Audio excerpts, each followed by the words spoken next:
गोरी बहू ने मनाई देवर संग सुहाग रात। अरे ये कहाँ गई? कामिनी कहीं दिखाई ही नहीं दे रही है। घर में सारा काम जैसे का तैसा पड़ा है। हे भगवान, जरा देखो तो घर की हालत। मुझे तो समझ ही नहीं आता ये कामिनी पूरे दिन करती क्या रहती है। तभी वहां पर कामिनी आती है और अपनी सास से कहती है, माँ जी आपने तो हद ही कर दी। आपको पता है कि मैं पूरे दिन घर के काम करती रहती हूँ, कभी ये काम तो कभी वो काम। उसके बाद भी आप मुझे सुनाने का कोई मौका नहीं छोड़ती हो। अरे मैं तो थक गई हूँ इस घर में काम करते हुए। तभी कॉलेज से अयान आ जाता है और अपनी माँ से कहता है, माँ मुझे जल्दी से कुछ खाने को दे दो, मुझे बहुत जोरों से भूख लगी है। पूरे दिन कॉलेज में इतना कुछ काम कर दिया मैंने कि मैं क्या बताऊँ। एक तो सर ने मुझे इतना बड़ा प्रोजेक्ट दे दिया था और ऊपर से मुझे टीम का लीडर भी बना दिया था। सारे दिन पढ़ाई करते करते भूख का कुछ पता ही नहीं चला, लेकिन घर आते आते मुझे बहुत तेज भूख लगने लगी। अपने बेटे को देखते ही सावित्री उसे प्यार करती है और अपनी काली बहू कामिनी से कहती है, कामिनी जा जाकर मेरे बेटे के लिए कुछ खाने के लिए लेकर आ। जब देखो यहाँ से वहाँ घूमती रहती हो, कोई काम ढंग से नहीं करती। अरे नहीं माँ, मुझे उनके काले हाथों का लाया हुआ खाना नहीं खाना, आप ही लेकर आओ मेरे लिए। मैं तो आपके हाथों से लाया हुआ खाना ही खाऊंगा। अयान की बात मानकर सावित्री उसके लिए अपने ही हाथों से परोसकर खाना लेकर आती है। वहीं अयान का ये बर्ताव कामिनी को बहुत बुरा लगता है और वह किसी से कुछ नहीं कहती।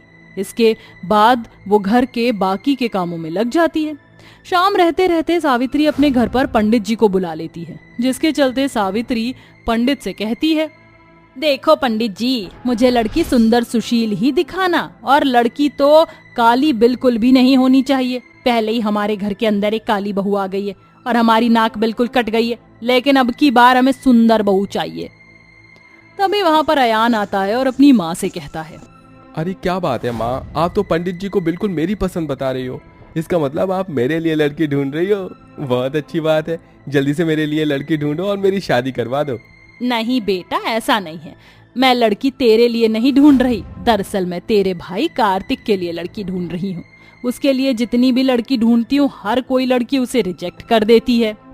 अगर आपने उन्हें हमारी तरह गोरा चिट्टा पैदा किया होता तो शायद कोई लड़की उन्हें मना करती ही नहीं। बाकी दिग्विजय भैया को देख लो, इतनी सुंदर और गोरे होने के बाद भी कितनी काली लड़की पसंद आई और अपनी पसंद की लड़की से उन्होंने शादी भी कर ली। चाहे कुछ भी हो जाए, मैं अब इस घर के अंदर कोई भी काली बहू आने ही नहीं दूंगी। सावित्री अपनी पसंद की सुंदर और गोरी, जो कि गरीब घर की लड़की होती है, वो ऐसी लड़की से अपने बेटे कार्तिक की शादी कर देती है।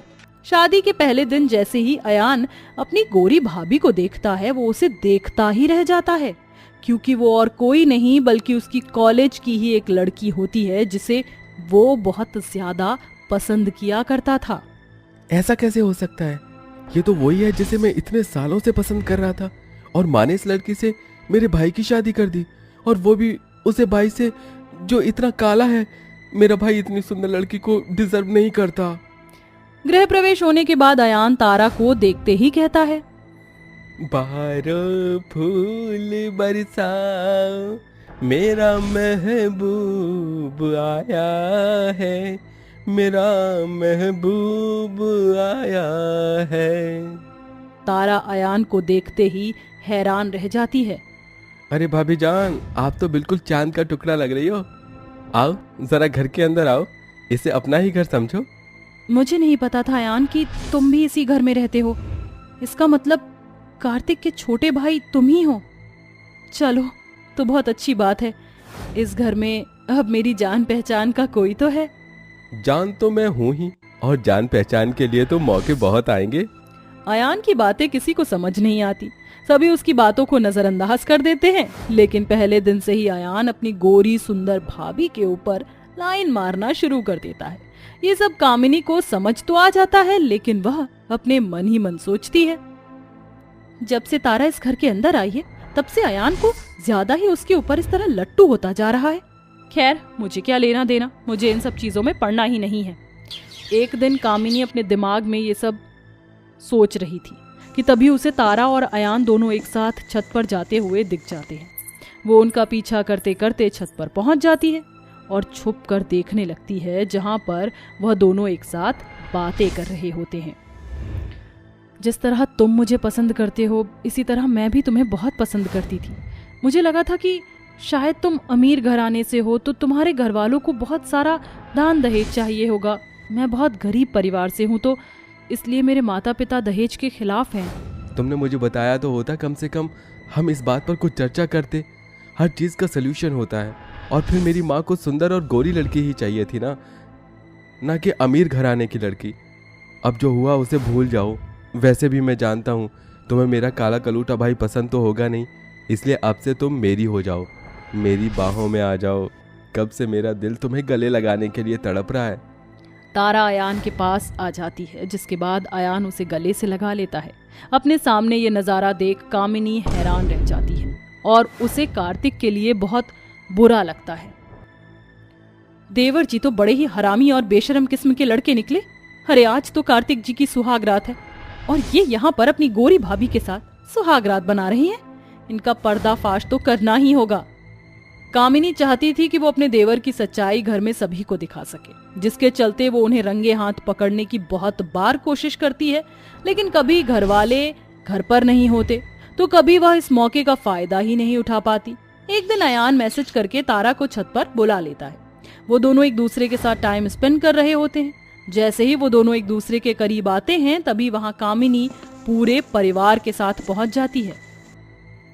ये देखो माँ कि देवर जी किस तरह अपनी ही गोरी भाभी के साथ रंगरलियां बना रहे हैं।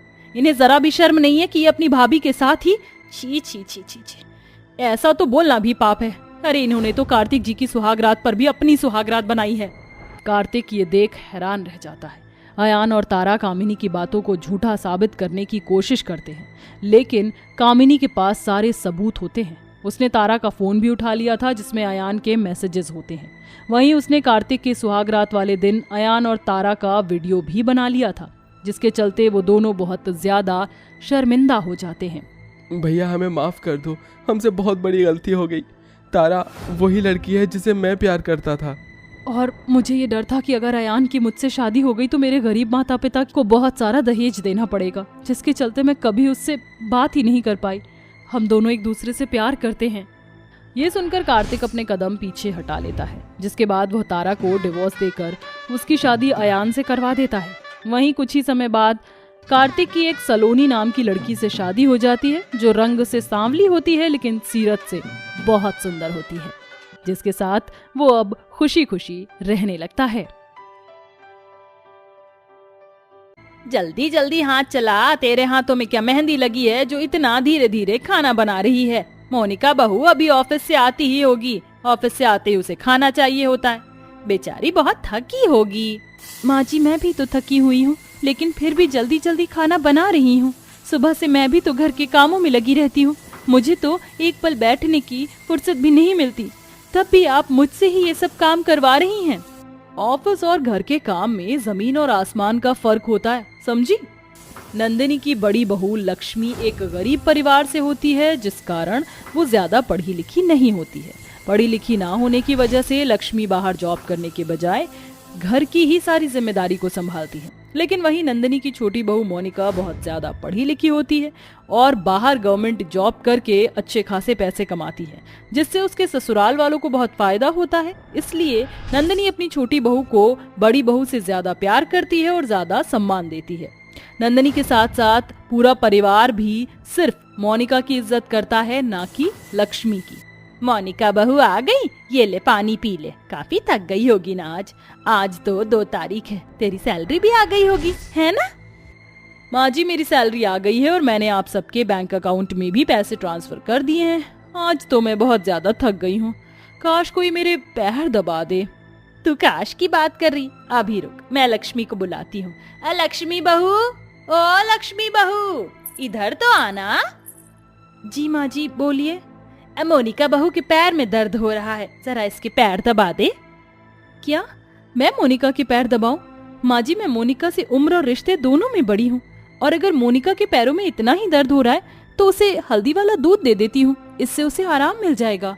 अगर तू मोनिका बहू के पैर दबा देगी तो तेरी कौन सी इज्जत घट जाएगी?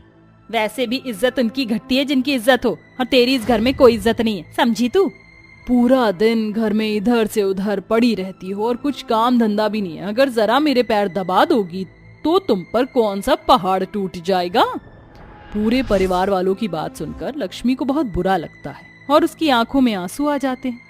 लेकिन किसी को भी इस बात से फर्क नहीं पड़ता था कि जिसके बाद लक्ष्मी सबके सामने मोनिका के पैर दबाती है। पूरे परिवार में लक्ष्मी की कोई भी इज्जत नहीं करता था, सिर्फ एक निखिल। लक्ष्मी का देवर ही एक ऐसा इंसान होता है जो अपनी भाभी लक्ष्मी की बहुत इज्जत करता है, क्योंकि निखिल खुद देखता था कि कैसे उसकी भाभी पूरे दिन घर के कामकाज में लगी रहती है। आप सब लोग ये क्या कर रहे हैं? अरे भाभी इस घर की बड़ी बहू है और आप उनके साथ ऐसा बर्ताव कर रहे हैं। थोड़ी तो शर्म करो आप सब लोग। अरे चुप कर, तू बड़ा आया भाभी का चमचा। तुझे दिखाई नहीं देता क्या तेरी बीवी कैसे पूरे दिन भर मेहनत करके इस घर में पैसे लाती है, फिर भी तू अपनी निठल्ली भाभी की साइड ले रहा है। अगर अब हमारे सामने अपनी भाभी की तरफदारी करी तो हमसे बड़ा कोई नहीं होगा, समझा तू? नंदिनी की बात सुनकर निखिल चुप रह जाता है और ऐसे ही समय बीतता रहता है। घर के सारे कामकाज की जिम्मेदारी बेचारी लक्ष्मी पर होती है, लेकिन किसी को भी इस बात से फर्क नहीं पड़ता है। लक्ष्मी दिन रात सबकी सेवा करने में लगी रहती है, किसी को चाय देना, किसी को पानी देना, किसी के पैर दबाना, तो किसी के कपड़े धोना। यहाँ बैठे बैठे क्या कर रही है? खाना कौन बनाएगा? शाम के 7 बज गए और अभी तक तूने सब्जी भी नहीं काटी है। भगवान ने आपको भी 2 हाथ दिए हैं, कभी तो अपने भी हाथ का इस्तेमाल कर लिया कीजिए। क्या? अब तुम मुझसे ऐसी बात करेगी? तेरी इतनी हिम्मत, निकल जा मेरे घर से।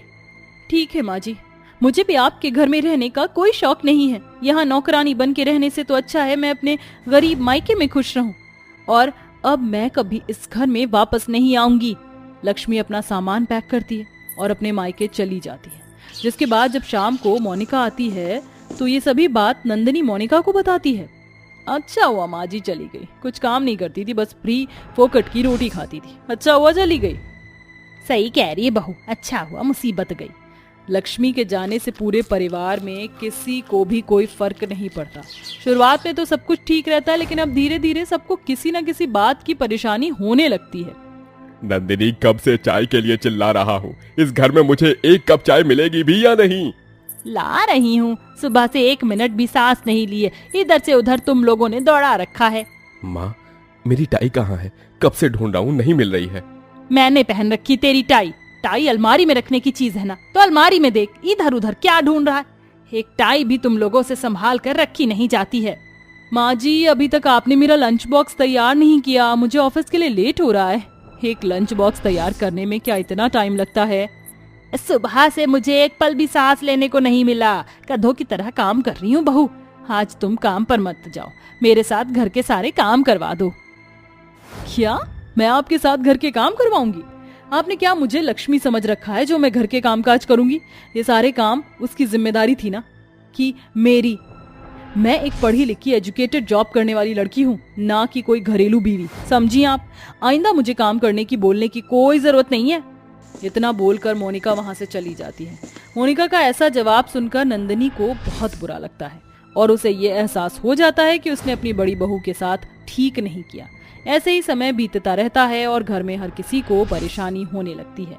आखिर में सभी को पता चलता है कि उन लोगों ने लक्ष्मी के साथ जो किया वह सही नहीं था, जिसके बाद सारा परिवार लक्ष्मी से माफी मांगने के लिए उसके मायके जाता है। लक्ष्मी बहू मुझे माफ कर दे, मुझे लगता था कि तू कुछ भी काम नहीं करती, लेकिन तेरे जाने के बाद मुझे यह एहसास हुआ कि हम सब में सबसे ज्यादा काम तू ही करती है। लक्ष्मी मैंने भी अपनी जॉब के घमंड में आकर तुम्हारे साथ इतना बुरा बर्ताव किया, प्लीज मुझे भी माफ कर दो। सबको अपनी गलती का एहसास होता देख लक्ष्मी को बहुत खुशी होती है कि तभी निखिल बोलता है, थैंक गॉड सबको पता चल गया कि लक्ष्मी भाभी कितनी मेहनत करती थी। भाभी फाइनली मेरा प्लान काम आया। कैसा प्लान? मोनिका के पूछने पर पूरे परिवार वालों को निखिल एक ऐसी बात बताता है जिसे सुनकर सारा परिवार दंग रह जाता है।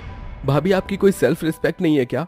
आप पूरा दिन घर में इतना काम करती हो, हम सबका इतना ख्याल रखती हो, अगर आप ना हो तो घर में तहस नहस मच जाए।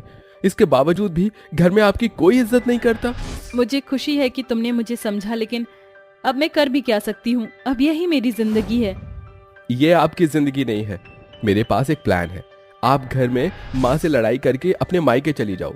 आपके जाने के बाद देखना सबको कुछ दिनों में एहसास हो जाएगा कि आपकी कितनी वैल्यू है और सब आपसे माफी मांगेंगे। लक्ष्मी को निखिल का प्लान काफी पसंद आता है, जिसके बाद लक्ष्मी जानबूझकर अपनी सास से लड़ाई करती है और अपने मायके आ जाती है। मैं ये नहीं कहता कि मोनिका मेहनत नहीं करती, मोनिका भी बहुत मेहनत करती है, लेकिन इसका मतलब ये नहीं कि आप लोग लक्ष्मी भाभी की कोई इज्जत न करो। मोनिका की तरह लक्ष्मी भाभी भी मेहनत करती है, सुबह उठकर हम सबके लिए नाश्ता बनाती है, घर के सारे कामकाज करती है, हमारी हर एक छोटी से छोटी चीज़ों का ख्याल रखती है। और अगर घर में कोई बीमार पड़ जाए तो एक लक्ष्मी भाभी ही तो होती हैं जो रात भर जागकर हम सबका ख्याल रखती हैं।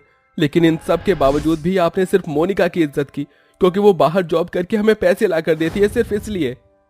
निखिल की बात सुनकर पूरे परिवार वालों को अपनी गलती का एहसास हो जाता है, जिसके बाद सारा परिवार मिलकर लक्ष्मी के सामने हाथ जोड़कर माफी मांगता है। अब पूरा परिवार लक्ष्मी और मोनिका में किसी भी तरह का कोई भेदभाव नहीं करता और दोनों बहुओं को एक समान प्यार करता है।